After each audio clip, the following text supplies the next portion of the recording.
제자인가 팬인가 제자인가 라는 책이죠. 영어로는 Not a Fan이라는 제목으로 나왔는데 한국에는 번역이 되었었는데 일본에는 번역이 안 된 것 같아요. 되게 한국에서 베스트셀러로 팔렸던 책인데 그 저자인 카일 아이들먼이라는 목사님이 하는 말 중에 이런 질문이 우리의 인생에서 굉장히 중요하다고 얘기를 하는데요. 그것은 당신은 예수님의 제자입니까? 팬입니까? 라는 질문이라고 합니다. 자신은 하나님을 믿는, 예수님을 믿는 크리스천이라고, 예수님을 믿는 사람이라고 당당하게 얘기하는 사람들 중에 사실은 제자가 아니라 그냥 예수님을 열심히 쫓아다니는 팬이 많다는 거죠. 여러분 혹시 살면서 여러분에게 이런 질문을 해보신 적이 있는지 모르겠어요. 나는 예수님의 제자인가? 팬인가? 여러분은 어떠십니까? 실제로 우리가 복음서를 읽어봐도 사복음서 가운데에는 많은 사람들이 예수님을 따라다니죠. 정말 많은 수천 명, 수만 명의 사람들이 예수님을 따라다닙니다. 근데 그 많던 사람들 중에 결국 남아서 예수님을 따르겠습니다라고 고백했던 사람은 정말 소수예요. 그러니까 어쩌면 2000년 전에도 그랬듯이 지금도 나는 예수님을 믿습니다 라고 말하는 사람들 중에는 사실은 예수님의 제자로서 믿는다는 게 아니라 팬으로서 예수님을 좋아서 쫓아다니는 사람이 있을 수도 있다고 생각합니다. 우리가 모처럼 예수 그리스도의 복음을 만나서 삶이 변화되고 은혜를 받았는데 그 은혜를 체험하고도 제자가 아니라 그냥 팬으로서 나의 열심으로서 쫓아다니는 사람이 되었다면 참 그 사람의 인생만큼 안타까운 일도 없지 않나 생각합니다. 그렇다면 여러분, 팬과 제자의 삶의 차이점은 무엇일까요? 오늘 저는 로마서 11장 후반 32절부터 12장 2절까지 함께 읽었는데요. 로마서는 두 부분으로, 크게 나누면 두 부분으로 나눌 수 있어요. 전반부와 후반부. 그 전반부가 1장부터 11장까지고 후반부가 12장부터 16장까지의 말씀입니다. 전반부는 복음을 통해서 구원을 얻는 것은 무엇인가? 복음은 어떤 것인가? 하나님은 그 복음을 어떻게 지금 복음을 가지고 역사하고 계신가라는 그런 교리적인 부분을 열심히 설명을 합니다. 그리고 12장부터는 무엇을 얘기하느냐? 그러므로 여러분들은 이렇게 살아가십시오. 실천에 대해서 얘기한단 말이에요. 그러니까 바울이 교리도 물론 중요하지만 여러분들은 이렇게 살아가야 합니다라는 것을 열심히 설명하고 싶었던 거예요. 오늘 12장 1절을 보면 그러므로 라는 말로 시작하고 있는데 그 그러므로 라는 접속사에는 1장부터 11장까지의 그 복음에 대한 많은 내용들이 포함되어서 12장으로 넘어가는, 그래서 12장에서 이렇게 해야 합니다라는 그런 많은 함축적인 의미들이 담긴 굉장히 중요한 단어거든요. 근데 저는 그걸 다 얘기해 드릴 수는 없고 좀 중요하다고 생각되는 세 가지를 제가 뽑아봤습니다. 첫 번째는 그러므로 여러분들은 예수님의 제자입니다 라는 거죠. 그러므로 여러분은 예수님의 제자입니다. 저희는 2주 전에 조함수 목사님이 로마서를 설교해 주실 때 우리가 2000년 전에 오셨던 예수 그리스도를 나의 주님으로 받아들일 수 있는 것은 나의 머리나 나의 마음으로 그렇지 라고 이해를 해서 받아들인 것이 아니라 성령님께서 우리 마음속에서 나의 주님으로 받아들이시도록 지금 현재 나를 위해 역사하시는 예수님임을 성령을 통해서 깨닫게 하신다고 배웠습니다. 그리고 그 복음을 받았다는 것은 죄 있는 내가 그 나의 몸으로 고백한 게 아니기 때문에 우리의 삶도 죄 있는 나로서 살아가는 것이 아니라 그 성령을 통해서 살아가게 되고 그리고 나의 마음이 지켜지고 우리의 삶이 보호된다는 것을 의미하죠. 그렇기 때문에 복음을 받았다라는 그 고백 속에는 사실 나는 나로서 살아가지 않고 나의 마음대로 살아가는 삶이 아니라 나는 이제부터 성령의 이끄심에 따라서 고백하고 순종하고 살아가겠습니다라는 그런 전제가 포함이 되어 있는 거예요. 왜냐하면 그 성령에 의해서 예수 그리스도를 고백했으니까. 이 얘기를 바울이 어떻게 설명하고 있느냐? 로마서 14장 7절부터 8절에서 바울은 이렇게 얘기를 하는데요. 우리 가운데에는 자기만을 위하여 사는 사람도 없고 또 자기만을 위하여 죽는 사람도 없습니다. 자신을 위해서 사는 사람도 자신을 위해서 죽는 사람도 없다는 거예요. 우리는 살아도 주님을 위해서 살고 주님을 죽어도 주님을 위해서 죽습니다. 살아도 예수님을 위해서, 죽어도 예수님을 위해서. 그러므로 우리는 살든지 죽든지 주님의 것입니다. 살아있어도 나는 주님의 것이고 죽어도 나는 주님의 것입니다. 우리 가운데에는, 로마서에 있는 사람들에게 편지를 쓰는데 그 가운데에는 이런 사람이 없지요, 이렇게 사는 사람만 있지요 라는 게 바울이 얘기하는 거예요. 그러니까 이게 바울이 얘기하는 복음을 받은 사람들의 자세는 기본적으로 이렇다라는 거예요. 왜냐하면 로마 교회에 있는 모든 사람들에게 우리 가운데에는 이라고 얘기를 하니까. 근데 참 안타깝게도 많은 나는 예수님을 믿는 사람입니다 라고 고백하는 사람들 가운데 사실은 나는 주일날 교회 가서 예배를 드렸고 주일날을 지켰으니까 주일 성수를 했고 또 나는 헌금을 드리라는 대로 잘 드렸고 열심히 드려요. 11조도 드리고 감사헌금도 드리고 지정헌금도 드리고 많은 헌금을 드립니다. 봉사도 열심히 합니다. 이런저런 봉사도 하고 섬겨요. 그러고 나서 그렇게 생각하죠. 내가 할 수 있는 건 다 한 것 같아. 나는 충분히 한 것 같아. 그리고 나머지 6일은 어떻게 살아가냐? 나는 주일 성수 했으니까, 내가 할 거 했으니까 나의 6일은 내 거지. 그리고 내가 하고 싶은 일을 하고 내가 좋아하는 취미 생활을 하고 친구들과 놀고 그리고 내가 성공하고 싶은 꿈을 쫓아서 살아갑니다. 정말 부끄럽지만 제가 그랬어요. 저는 올해 일본 만 나이로 40살이 됩니다. 근데 제가 28살까지 인생의 3분의 2 이상을 이렇게 살았어요. 참 부끄럽죠. 진짜 중요한 건 근데 이런 자세가 아니라 진짜 중요한 게 뭐냐, 이런 사람들, 제가 예전에 그랬거든요. 이런 사람들은 이 성경을 어떤 책으로 받아들이느냐에 그게 진짜 중요해요. 이 사람들은 성경을 뭐라고 받아들이느냐, 내가 살기 위한 책이라고 받아들이죠. 그래서 내가 이 말씀을 지키고 어기는 거에 대해서 굉장히 두려움을 느끼고 이거를 지키지 않으면 되게 불안해져요.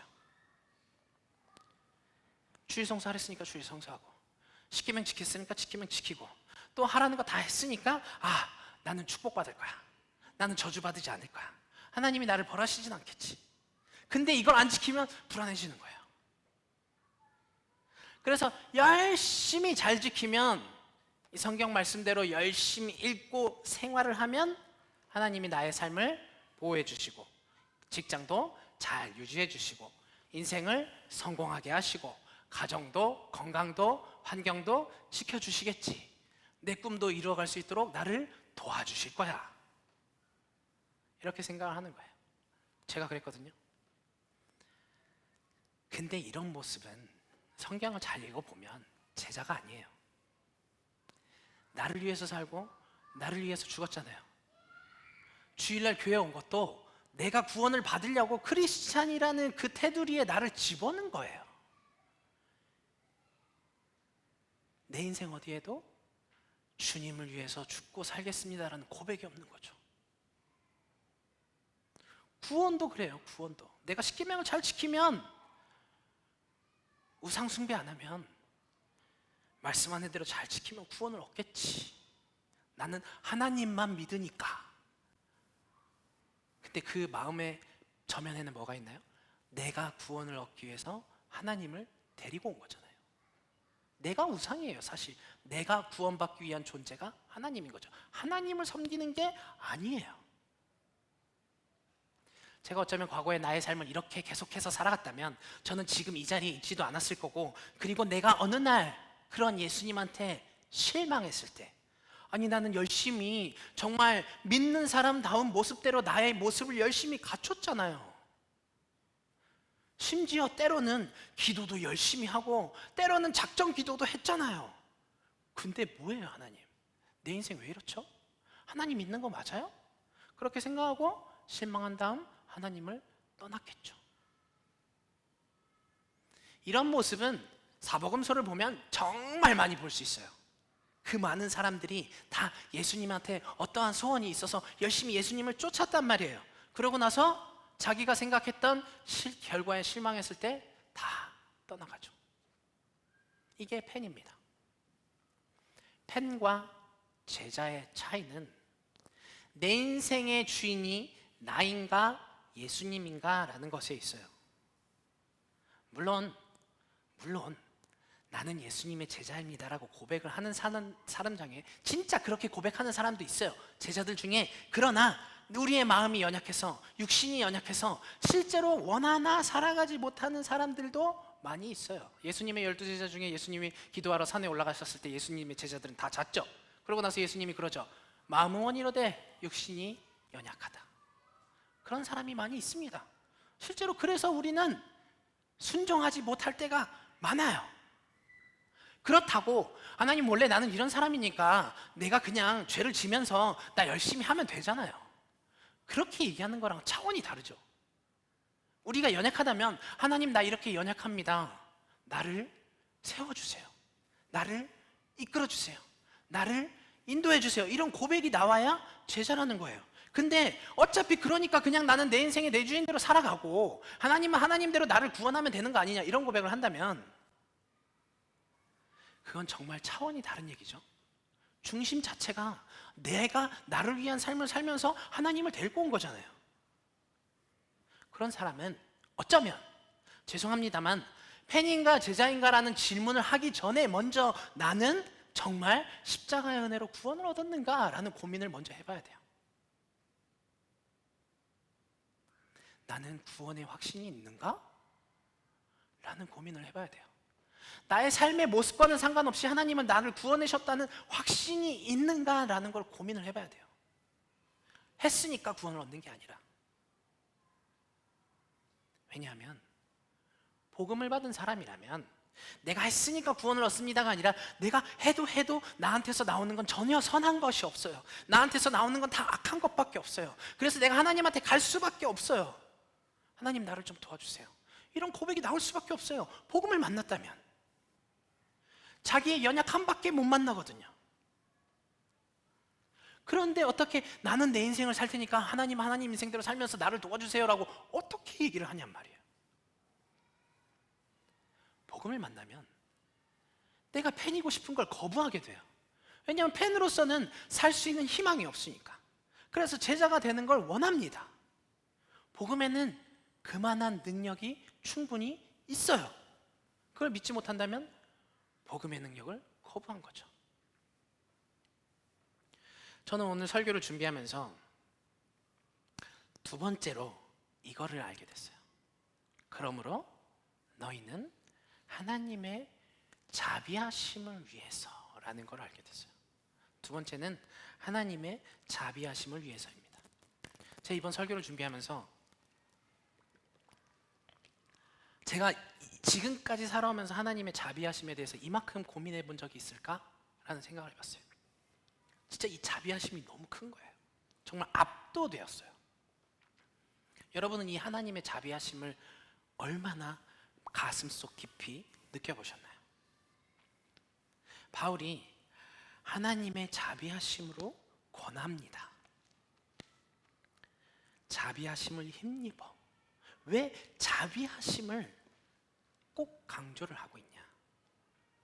이 자비하심이 바울을 살렸고 로마에 있는 모든 성도들을 살렸고 그리고 앞으로 구원 얻을 많은 사람들을 살릴 것이고 재림의 날에 11장에서 열심히 설명했듯이 지금 마음이 딱딱한 유대인들도 그 마음 속에서 죄 사함을 받아서 하나님이 그 자비하심으로 구원하실 것이기 때문에 그 자비하심의 능력이 너무도 크기 때문에 하나님의 자비하심을 이라고 얘기를 하는 거예요. 이 자비함은 우리가 생각하는 자비함의 개념은 불쌍히 여기는 마음. 참 안 됐다. 내가 도와줄 수 있는 게 없을까?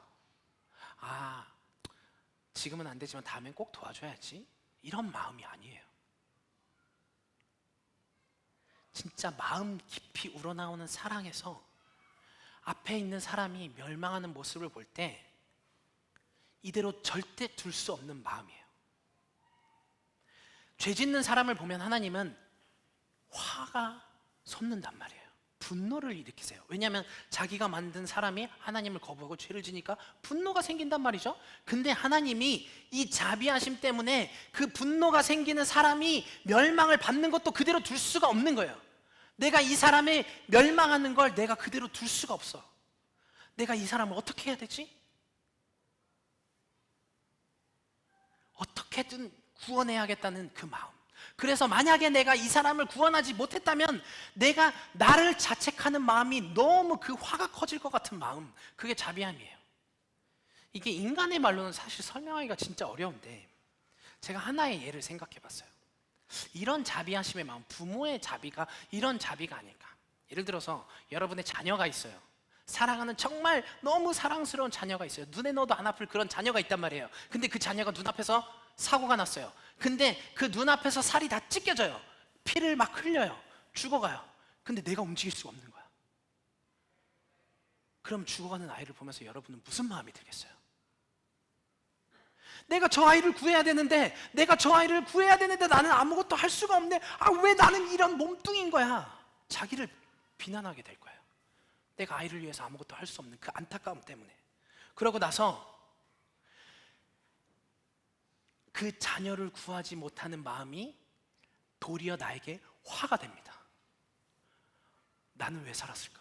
그 애가 죽었다면 그 죽은 애를 생각하면서 언제나 그 장면을 떠올리면서 이 살아있는 나는 왜 살았을까? 차라리 내가 죽었어야 됐는데 나는 왜 산 거야? 그런 절망 가운데 평생을 살아가겠죠. 이게 인간의 자비예요. 근데 하나님의 자비는 이보다 더 크고 긍휼하고 위대하단 말이에요. 그러니까 하나님이 인간의 멸망을 보고서 죄를 봐도 화가 나는데 그냥 그 화가 나는 걸 그대로 둘 수가 없는 거예요. 어떻게든 구해야 되는 거지. 그래서 그래, 그 죄를 내가 떠안고 내가 죽자. 그리고 그들을 구하자 라고 하시는 게 이 긍휼하심, 자비하심인 거예요. 그래서 말로 이 세상을 창조하신 그 위대하신 하나님이 자기가 창조한 물건에 자기가 들어온 거예요. 인간의 몸을 가지고 이 땅에 와서 인간들을 위해서 죄를 대신치고 십자가에 죽은 거죠. 참 바보 같은 짓 아닙니까? 실제로 신인데, 신이 자기가 만든 물건 가운데 자기가 와서 자기가 만든 그런 창조물들을 위해서 죽는 거잖아요. 그렇게까지 해서라도 내가 살리지 않으면 안 되겠다라는 그 마음속에서 우러나는 그 마음이, 불쌍하게 여기는 마음이 하나님의 자비하심이에요. 그러니까 그런 자비함을 이렇게 받은 사람이 하나님의 자비하심이 있어서 난 살았어 라고 가볍게 생각할 수가 없죠. 그 목숨을 버려서 나를 구해줬는데 어떻게 그걸 가볍게 여길 수가 있습니까? 바울은 그 마음을 아는 거예요. 그러니까 그 자비하심으로 권하는 거죠. 하나님의 자비하심을 받은 예수님의 제자들, 당신들은 그 하나님의 마음이 이 땅에서도 이루어지기 위해서 살고 죽으십시오. 그것이 당신들이 드려야 할 거룩한 산 제물의 삶입니다. 죄를 지은 사람을 보면 화가 나는데 그 화보다 만약에 못 구했다면 자기한테 향하는 그 화가 더 클 것 같은 그러한 마음 때문에 결국 어쩔 수 없이 구할 수밖에 없었던 그 사랑, 그래서 차라리 내가 죽겠다고 고백한 그 하나님의 사랑, 실제로 그렇게 이루어지신 그 사랑, 그 사랑을 마음속 깊이에서 깨달으면 하나님이 얼마나 나를 구원하려고 얼마나 간절히 원하는가라는 그 마음을 알면 그 사람은 어떤 고백을 하게 되느냐? 출애굽기 32장 32절. 그러나 이제 주님께서 그들의 죄를 용서하여 주십시오. 그렇게 하지 않으시려면 주님께서 기록하신 책에서 저의 이름을 지어주세요. 이게 모세의 고백이거든요. 모세가 이스라엘 백성을 데리고 출애굽을 하는 거예요. 근데 이 사람이 출애굽을 해서 구원을 얻지 못했다면 차라리 나를 죽여주십시오.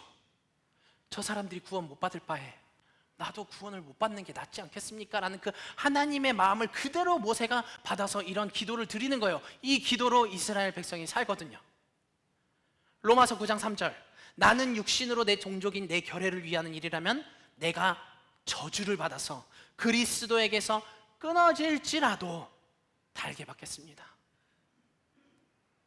내가 사랑하는 사람이 구원을 못 얻는다면 그냥 차라리 내가 죽고 말게요. 저 사람이라도 구해주세요. 그게 그냥 내 육신의 죽음이 아니라 나의 영혼의 저주 그리스도에게서 끊어질지라도 나는 달게 받겠습니다 라는 고백을 하는 거예요. 바울이 자기의 생각으로 고백을 했을까요? 아니죠. 성령의 인도하심으로 고백을 했고 성령이 되었잖아요. 하나님의 마음이라는 거예요. 하나님은 죄진 사람이니까 너는 저주받아서 그냥 죽어, 그 죄 때문에 그냥 죽어가 아니라 그 죄 가운데에서도 어떻게든 구해야겠다라는 그 간절함 때문에 살려주시는 거예요. 그게 하나님의 자비함입니다. 그러니까 그 자비함을 알게 되면 권할 수밖에 없는 거죠. 여러분이 그렇게 구원을 얻지 않았습니까? 그러니까 여러분의 삶을 아직 하나님이 간절히 원하는 저 사람들을 위해서 살아주세요. 그게 선한 일이고 그게 하나님이 기뻐하는 일입니다. 이건 우리가 따라갈 수 없는 하나님의 위대한 희생이에요. 하나님이 우리한테 그 마음을 주시지 않으면 우리는 저 사람을 위해서 내가 지옥 가겠습니다, 그냥 죽음이 아니라 지옥 가겠습니다 라는 고백을 할 수가 없거든요. 하나님이 싫어하시는 죄 가운데, 그 죄 가운데 지금도 걸어가는 나의 삶을 뛰어넘어서 그래 너는 내 거야 라고 하는 고백이, 하나님이 말씀해 주시는 그 하나님의 마음이 하나님의 자비함이에요. 그걸 알면 이렇게 하나님을 찬양할 수밖에 없어요. 제가 이 찬양이 너무 정말 저의 찬양 같아요.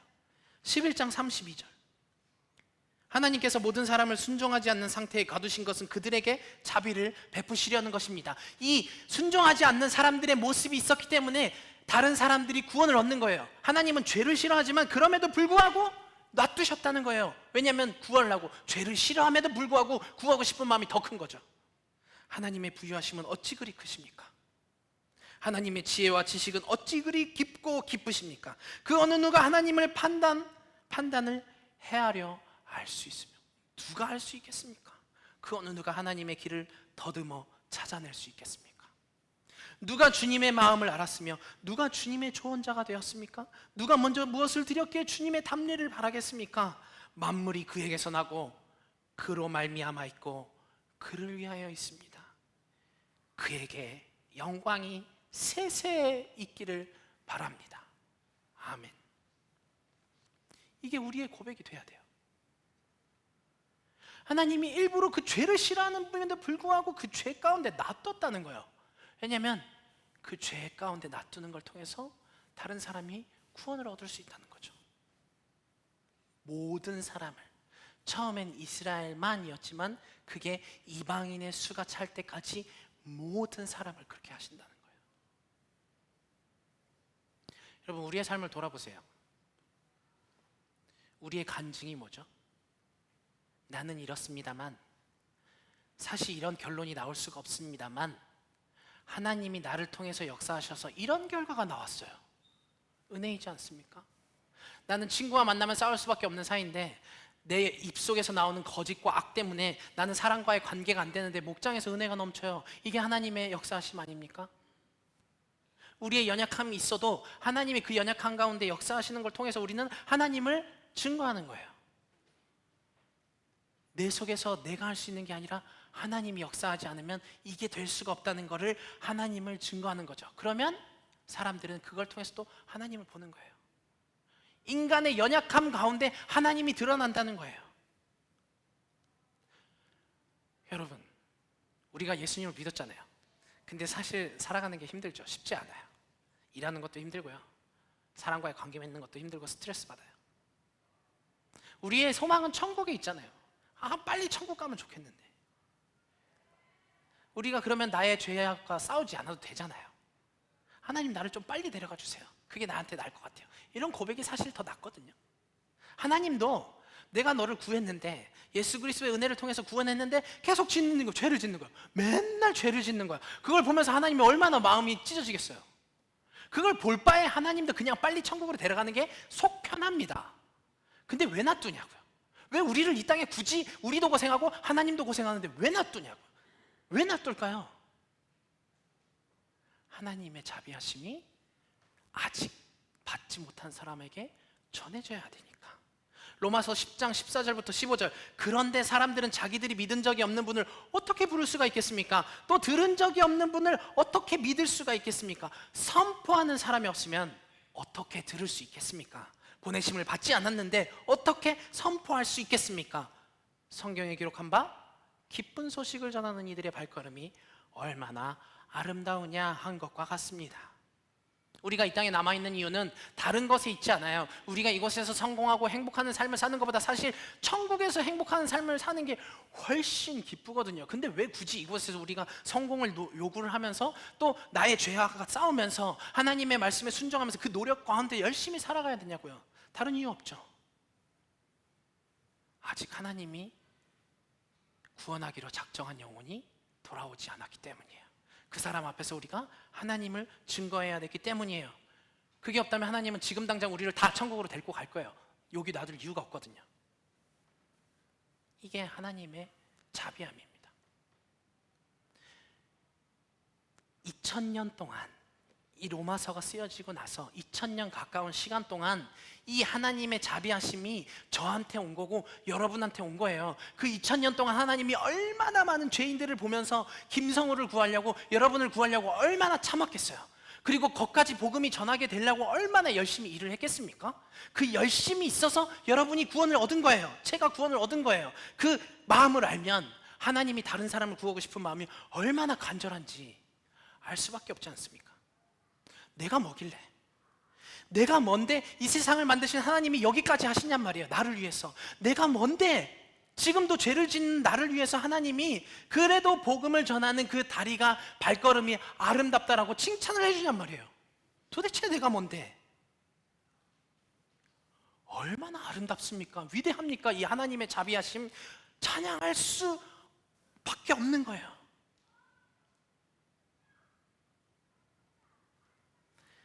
세 번째로는, 그러므로 여러분을 하나님과 이웃을 위해서라는 겁니다.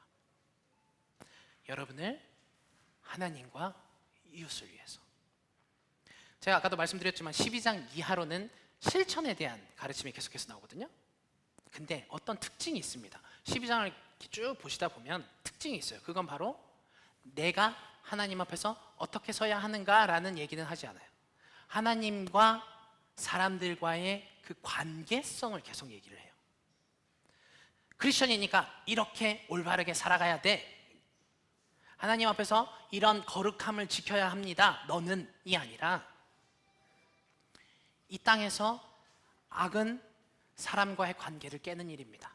복수를 하는 일이고 악을 악으로 갚아서 관계를 깨버리는 게 악이에요. 선은, 좋은 것은 무엇이냐? 거짓 없는 사랑을 실천하는 것이 선입니다 라고 얘기를 해요. 그래서 평화를 유지하라고 하죠. 평화 그 자체를 원하는 게 아닙니다. 바울은 평화 가운데 사람들에게 복음을 전해야 하니까. 바울은 우리가 거룩하게 살라고 그 거룩한 삶 자체를 원하는 게 아니라 우리가 하나님의 본이 되어서 사람들, 우리를 볼 때 우리가 본된 모습을 가지고 살아가는 사람들이 어떻게 하면 저렇게 살 수 있지라는 거를 증거하기 위해서 거룩한 삶을 살아가라는 거예요. 네가 하나님 앞에서 얼마나 거룩해야 돼야 네가 그래야 구원을 얻습니다라는 얘기는 하지 않아요. 우리가 복음을 어떻게 땅끝까지 전하기 위해서 우리가 어떻게 평화를 유지하고 어떻게 사람들과의 관계를 살아가야 되는지를 얘기하는 거예요.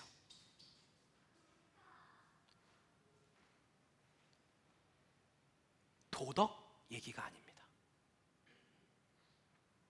우리는 복음을 증거하는 자로서 사람들한테 본이 되어야 하기 때문에 말씀으로 사는 거예요. 나를 위해서 사는 것이 아니라 하나님이 기뻐하시니까, 그리고 그 사람들이 구원받기를 원하니까, 이게 예수 그리스도를 입는 세상과 발걸음을 같이 하지 않는 삶이에요. 세상 사람들은 종교도 다 자기의 구원을 위해서 살거든요. 근데 우리는 나의 구원을 위해서 살지 않죠. 왜일까요?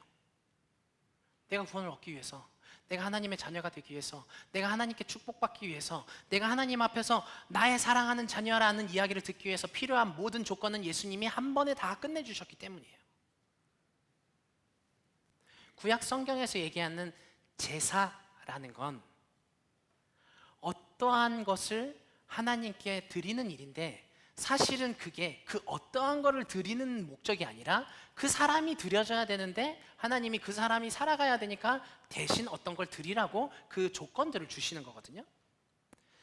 그 사람의 마음의 헌신, 그 사람의 죄, 자기의 약함 때문에 하나님과 관계가 깨진 것들, 그리고 감사하는 마음들을 어떠한 물건을 가지고 하나님께 드리라는 거예요. 그 대가가 제사입니다.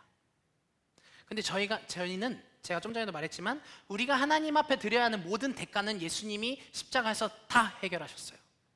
그래서 우리가 하나님 앞에 나아갈 때 지금도 여전히 부족하지만 하나님은 너는 의로와 내가 의라 칭했어, 너는 내가 정말 사랑하는 자녀야, 너는 둘도 없는 내 자녀야 라고 인정해 주신단 말이에요. 막 보고 있으면 이뻐서 막 주고 싶은 거예요. 우리가 뭘 했기 때문이 아니라 그냥 하나님이 그렇게 보시는 거예요. 그러니까 구원받은 크리스천은 하나님의 창조의 원래 목적으로 들어갔잖아요. 이 창조의 목적에 들어간 게 처음에도 말씀드렸지만 성령의 인도하심에 따라서잖아요. 그러니까 우리는 그 성령의 인도하심에 따라서 그리스도를 받아서 하나님의 자녀가 됐고 하나님의 사랑을 받고 구원을 얻고, 그리고 그 성령의 인도하심에 따라서 살아간다는 거예요. 근데 그 성령님이 지금 뭘 원하시냐? 하나님의 자비하심을 원하신다는 거예요. 모든 사람이 구원을 얻는 것.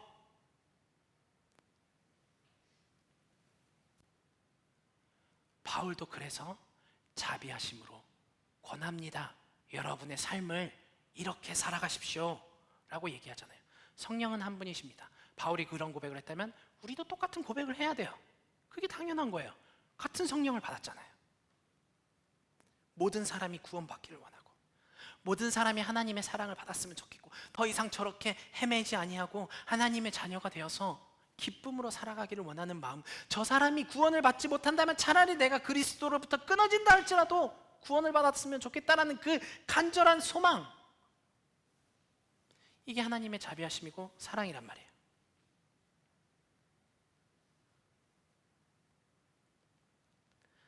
근데도 불구하고 또 하나님이 내가 이걸 하면은 하나님이 나를 이쁘게 봐주겠지, 뭔가 또 자꾸 드려야 된다라는 그 생각을 가지고 살면 예수님의 십자가는 다 헛게 되는 거예요.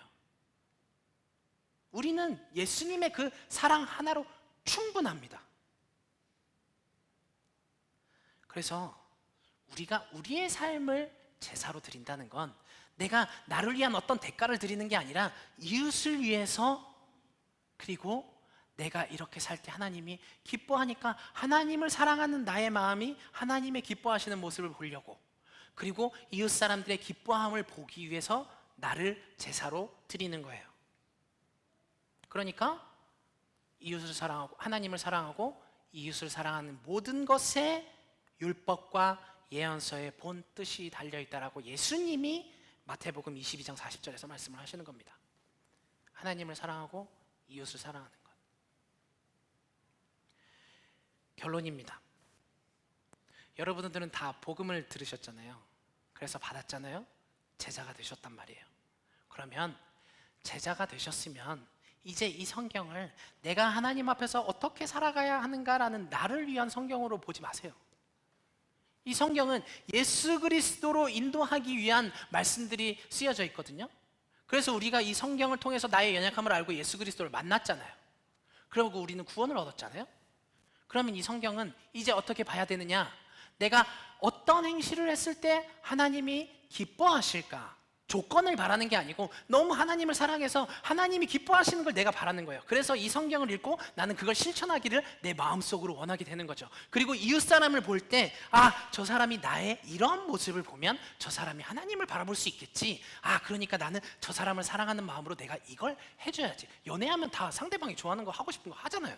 그 마음이라는 거예요. 성경은 그 마음으로 읽어야 된다는 거예요. 그러면 우리가 이거를 지키기 위해서 오늘 이거 안 지켰는데 내일은 이걸 지켜, 이게 아니라 그 사람을 볼 때 그 사람이 어떻게 하면 하나님을 바라볼 수 있을까? 맞아, 이렇게 하면 되겠지라고 기쁘게 행할 수 있는 거예요. 그러면 나는 어느 순간 성경이 원하는 모습대로 살고 있게 됩니다. 만일 음식이 문제였다면 우리는 구원을 얻지 못했습니다. 만일 주일 성수가 문제였다면 예수님께 병고침을 받은 그 사람은 주일날, 안식일날 구원함을 얻지 못했을 거예요. 왜냐하면 예수님은 안식일에 그 사람이 구원받기를 원해서 그 사람을 치유하는 일을 하셨거든요. 안식일의 주인이신 주님은 모든 날 가운데 모든 사람이 치유받고 회복되기를 바라세요. 그 우리의 중심이 하나님께 삶을 예배를 드릴 때 그거는 우리의 모든 삶이 예배가 되는 거예요. 그 중심이 하나님 앞에 있어서 하나님 우리를 볼 때마다 아, 아름답구나 그 발걸음이라고 얘기해 주시는 거예요. 우리가 저 복음을 전할 때 내가 저 사람한테 이거를 전해야 되는데 그러면 나는 이거를 지금 지키지 못하는데 오늘은 그만둬. 할 수 없으니까 저 사람한테는 다음에 기회가 있겠지. 그거는 나를 구하고자 하나님의 그 간절함을 무시하는 게 됩니다. 하나님은 나의 죄 때문에 나를 구원을 못한 게 아니고 나의 죄가 있어도 구원을 하셨거든요. 우리를 구원하는 그 하나님의 자비하심과 구원의 능력에는 이길 어떤 어둠의 능력도 없습니다. 믿으셔야 돼요. 우리는 이 확신을 가져야 돼요. 그래서 우리가 무엇을 행하든 주님을 위해서 기쁘게 행한다면 바울이 내가 그리스도로부터 끊어질지라도 고백을 하지만 그 고백 전에는 예수를 죽음에서 살리시니가 너희를 살리시지 않겠느냐라는 그 전제가 담대함이 있었기 때문에 나오는 거예요. 그러니까 이방인 선교를 한 거죠. 우리도 그래야 된다고 봐요. 우리 인생의 가장 중요한 게 뭐냐? 내가 하나님 앞에서 나로서 어떻게 잘 살아가느냐가 아니라 하나님이 지금 무엇을 간절히 소망하고 계시는가? 그게 우리 인생의 가장 최우선의 목적이 돼야 돼요. 그래서 우리는 영혼 구원하는 걸 최우선의 목적으로 삼습니다. 그래서 우리가 전하기 위해서 제자가 되는 걸 최우선의 목적으로 삼아요. 그게 교회의 존재 목적이죠. 여러분, 제가 오늘 좀 많은 걸 열심히 설명드렸는데 다 잊으셔도 돼요. 다 잊어도 돼요. 그냥 이것만 기억해 주세요. 하나님이 나를 구원하려고 얼마나 많은 희생과 감수와 어떠한 그 간절함을 통해서 구원했는가. 그 간절함이 지금 나뿐만 아니라 옆 사람에게 있다는 것을 잊지 마세요.